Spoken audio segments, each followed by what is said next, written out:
Hey guys, welcome back to my channel. Let's crack seated and dates. Today we will discuss about cognitive theory. आज हम cognitive theory को पढ़ेंगे. इससे पहले हमने behavioral theory को पढ़ा था. उसमें हमने थॉर्नडाइक, स्किनर और पावलोव के बारे में पढ़ा था कि उन्होंने behavioral theory में क्या अपने theory को कैसे प्रतिपादित किया है. आज हम समझेंगे cognitive development theory. इसमें हमें तीन theorist को पढ़ना है. पहले है पियाजे, दूसरा है वैगोत्स्की और तीसरा है ब्रूनर. तो सबसे पहला आज हम थ्योरी को पढ़ेंगे, वो है पियाजे का थ्योरी, जो कि है cognitive development theory. So let's इसको स्टार्ट करते हैं इस वीडियो को. जो पियाजे जो थे वो स्विट्जरलैंड से बिलोंग करते थे और उनका जो जन्म है वो 1896 में हुआ था और उनकी मृत्यु 1980 में हुआ था. उन्होंने जो अपना परीक्षण किया, जो एक्सपेरिमेंट किया, वो अपने बच्चों पर ही किया था.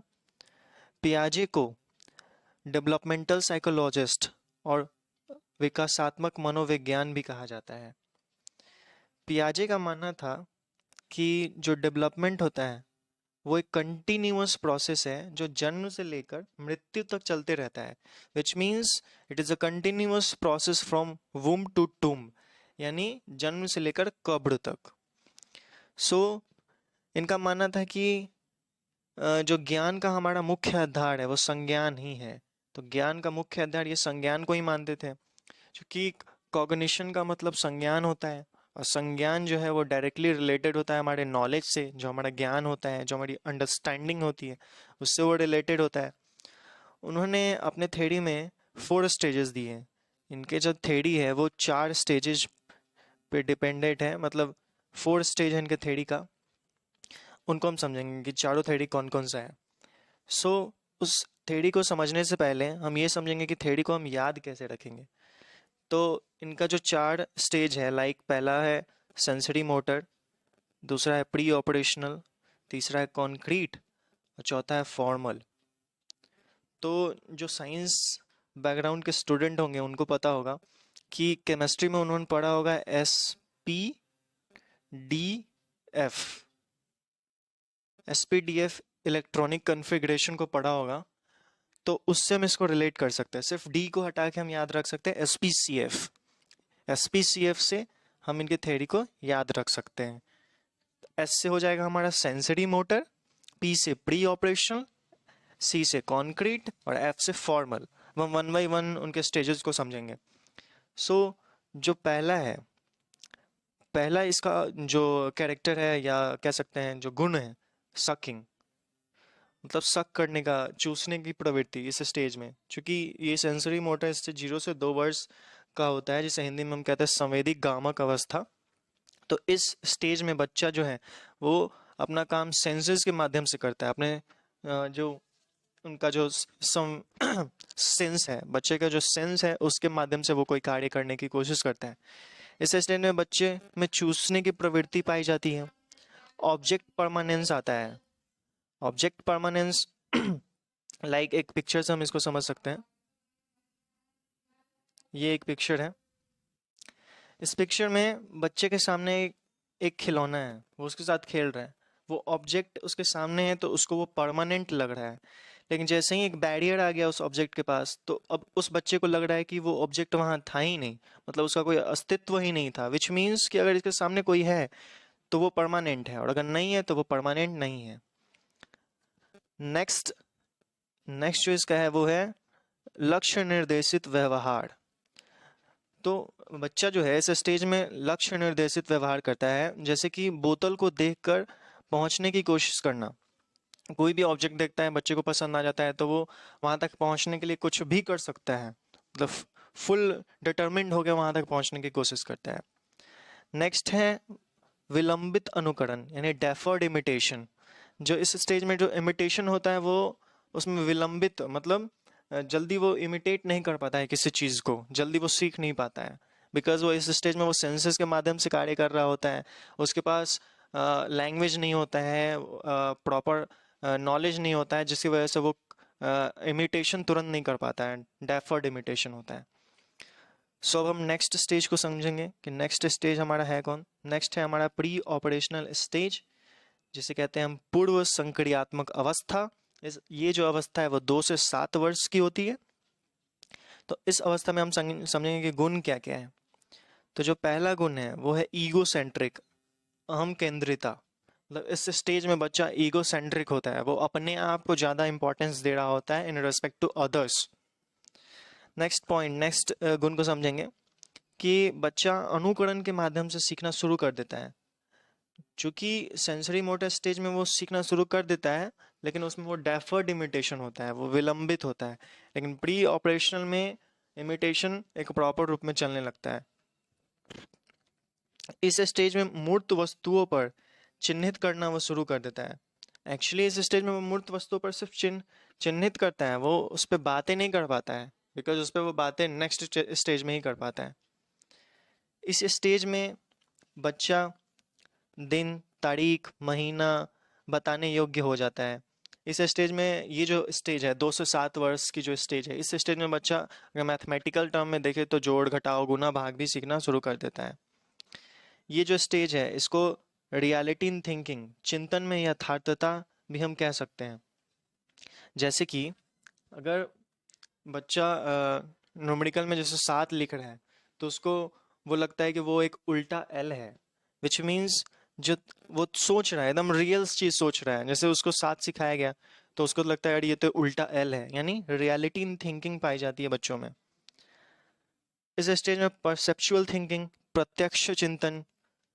नेक्स्ट गुण है अपलटावी गुण, इरिवर्सिबिलिटी, मोस्ट इंपॉर्टेंट गुण है जो सीटेट में पूछ लिया करता है। ये अपलटावी गुण, ये जो गुण है इसमें इस गुण को समझने के लिए हम एग्जांपल ले सकते हैं। जैसे कि अगर बच्चे ने वॉशरूम में खुद को बंद कर लिया, जाकर वॉशरूम में बंद कर लिया, तो वो फिर दरवाजा को खोल नहीं पाता है, रिवर्स काम नहीं कर पाता है, यानी कि इरिवर्सिबिलिटी पाई जाती है बच्चे में। अपलटावी गुण, पलट कर वही काम को नहीं कर पाता है इस स्टेज में। आपने गौर भी किया होगा, अगर आपके घरों में 2 से 7 वर्ष के बीच में कोई बच्चा होगा, इस टाइप का अगर कोई काम करता है, रूम में जाकर लॉक कर लेना या वॉशरूम में जाकर लॉक कर लेना, तो वो दोबारा पलट कर वो काम नहीं कर पाता है। तो इसे कहते हैं इरिवर्सिबिलिटी। नेक्स्ट स्टेज को समझते हैं। नेक्स्ट स्टेज है हमारा कॉन्क्रीट ऑपरेशनल स्टेज, जो कि होता है 7 से 11 वर्ष, जिसे हिंदी में हम कहते हैं मूर्त संक्रियात्मक अवस्था। इस अवस्था में बच्चा मूर्त चिंतन करता है। मूर्त चिंतन मतलब जो जिस वस्तु को हम छू सकते हैं, महसूस कर सकते, जिसे हम छू सकते हैं, महसूस कर सकते हैं, उसे मूर्त चीज कहते हैं।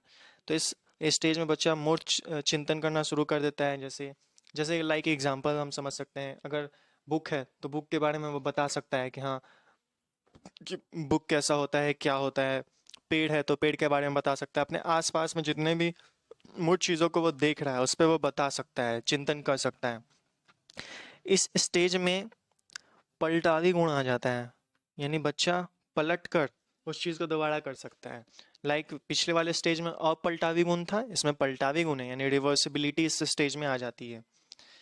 नेक्स्ट है, इस स्टेज में आपका कंजर्वेशन आ जाता है, संरक्षण। इसी स्टेज में आपका संरक्षण आता है। जैसे वस्तु के मूल गुण में बिना परिवर्तन हुए उसका रूप या आकार बदल जाए, संरक्षण कहलाता है।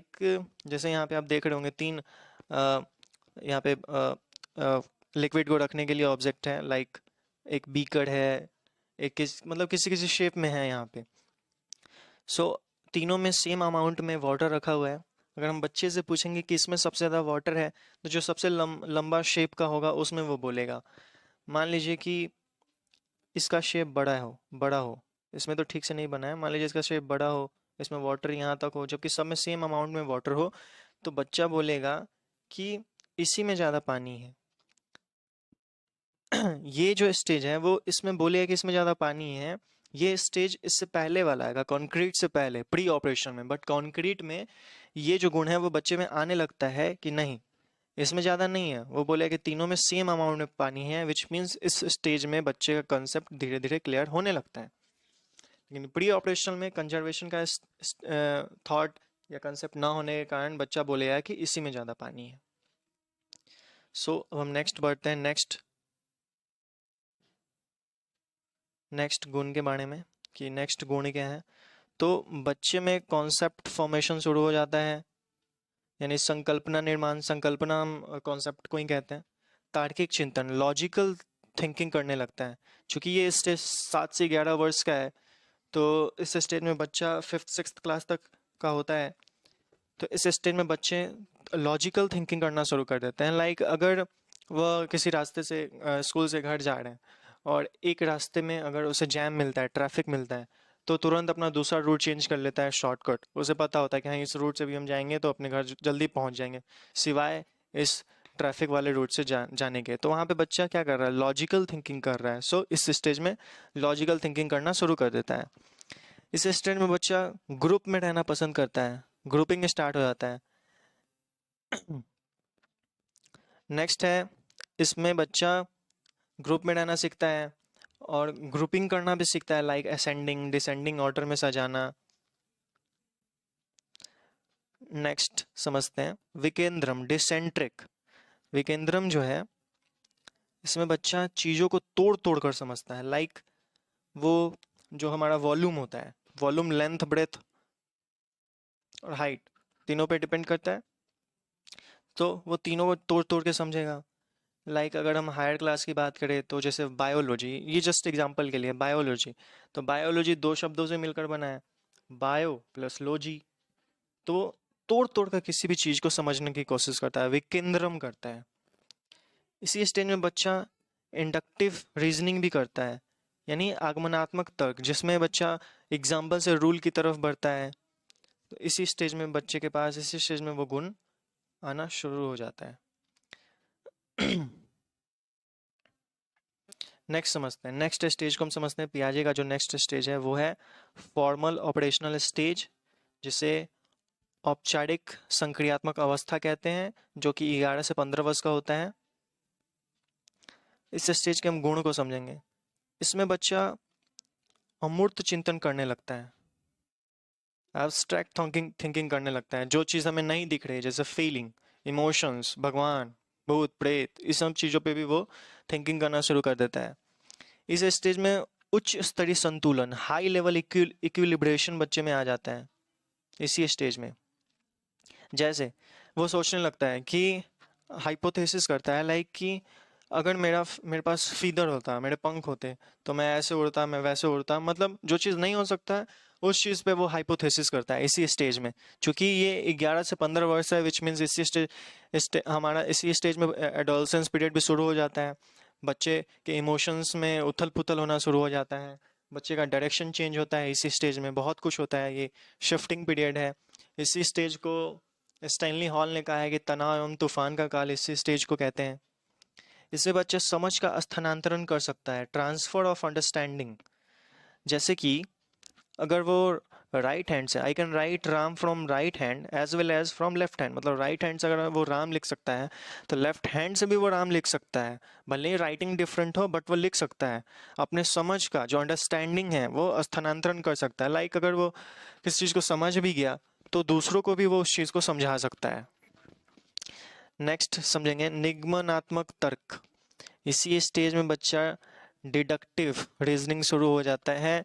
क्योंकि जैसे जैसे हमारा एज बढ़ता है, हमारा करिकुलम, हमारा सिलेबस भास्ट होते जाता है, जिसकी वजह से हम इंडक्टिव रीजनिंग नहीं लगा सकते हैं हायर लेवल के क्लासेस में, जिसकी वजह से बच्चे को डिडक्टिव रीजनिंग लगाना पड़ता है, क्योंकि उस स्टेज में हमें बहुत कुछ सीखना पड़ता है।